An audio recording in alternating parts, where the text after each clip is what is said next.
கணவன் மனைவி ஒரே ராசிக்காரங்களா இருந்தா, ஒரே ராசி ஒரே நட்சத்திரம் இருக்கிறவங்களா இருந்தா கல்யாணம் செஞ்சுக்கலாமா?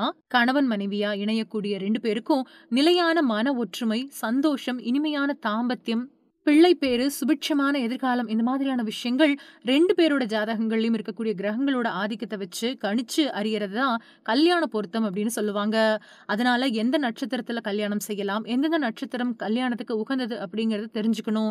அந்த வகையில கல்யாணம் செய்யக்கூடாத ஒரே நட்சத்திரம் பரணி, ஆயில்யம், சுவாதி, கேட்டை, மூலம், அவிட்டம், சதயம், பூரட்டாதி இந்த மாதிரியான நட்சத்திரங்கள். மணமகன் மணமகள் நட்சத்திரங்களா இருக்கக்கூடிய பட்சத்துல கல்யாணம் செய்யக்கூடாது அப்படின்னு சொல்றாங்க. கொஞ்சம் கூட பொருத்தம் இல்ல அப்படிங்கறதால இந்த நட்சத்திரக்காரர்கள் இணையக்கூடாது. ரோகிணி, திருவாதிரை, மகம், அஸ்தம், விசாகம், திருவோணம், உத்திரட்டாதி, ரேவதி இந்த மாதிரியான நட்சத்திரங்கள் மணமகன் மணமகளுக்கு ஒரே நட்சத்திரமா வந்தா கல்யாணம் செய்யலாம் அப்படின்னு சொல்றாங்க. அதே மாதிரி அஸ்வினி, கிருத்திகை, மிருகசிரிடம், புனர்பூசம், பூசம், பூரம், உத்திரம், சித்திரை, அனுஷம், பூராடம், உத்திரட்டாடம் இந்த மாதிரியான நட்சத்திரங்கள்ல ஏதாவது ஒண்ணு நட்சத்திரமா வந்தா கல்யாணம் செய்யலாம். காரணம் இது எல்லாமே மத்திய பலன்களை தரக்கூடிய இணையக்கூடிய ஒரே நட்சத்திரங்கள் அப்படின்னு சொல்றாங்க. அதனால இந்த நட்சத்திரங்களை 2 பேருமே கொண்டவங்களா இருந்தா பரிகாரத்துக்கு பின்னாடி கல்யாணம் பண்ணிக்கலாம். ஆண் பெண் 2 பேருமே ஒரே நட்சத்திரமா ஒரே ராசியா இருந்தா இவங்களுக்கு கல்யாணம் செய்யறதை தவிர்க்கலாம் அப்படின்னு சொல்றாங்க. காரணம் ஏழரை சனி, கண்டகச்சனி, அஸ்தமத்து சனி, அர்த்தாஷ்டம சனி வரும்போது 2 பேருக்குமே துன்பம் சேர்ந்தே வந்துரும். அதே மாதிரி குரு பகவானும் ஜென்ம குருவாவும் அஷ்டம குருவாவும் வரும்போதும் துன்பங்களையே ஏற்படுத்திடுவாரு. அதனாலதான் ஒரே ராசியாவோ ஒரே நட்சத்திரமாவோ இருக்கிறவங்களுக்கு கல்யாணம் செய்யக்கூடாது அப்படின்னு சொல்றாங்க. கணவருக்கு மோசமான கோச்சார கிரக நிலை இருந்தா மனைவிக்கு அந்த சமயத்துல சுபமான இல்லைன்னா மிதமான கோச்சார பலன் இருத்தல் அவசியம்.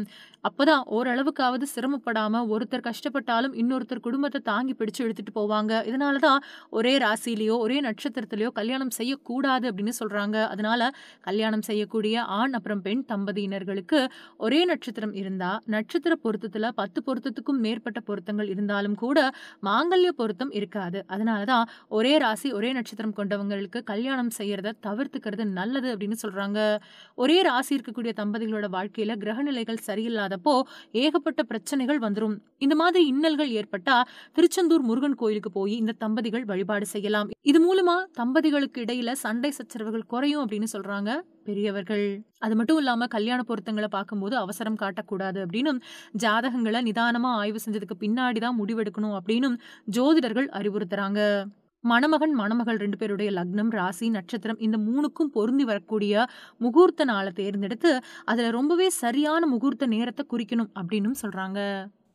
இந்த வீடியோ உங்களுக்கு பிடிச்சிருந்தா லங்கா 4 சேனலை மறக்காம சப்ஸ்கிரைப் பண்ணி எங்களோட ஃபேஸ்புக் பக்கத்தையும் ஃபாலோ பண்ணிக்கோங்க.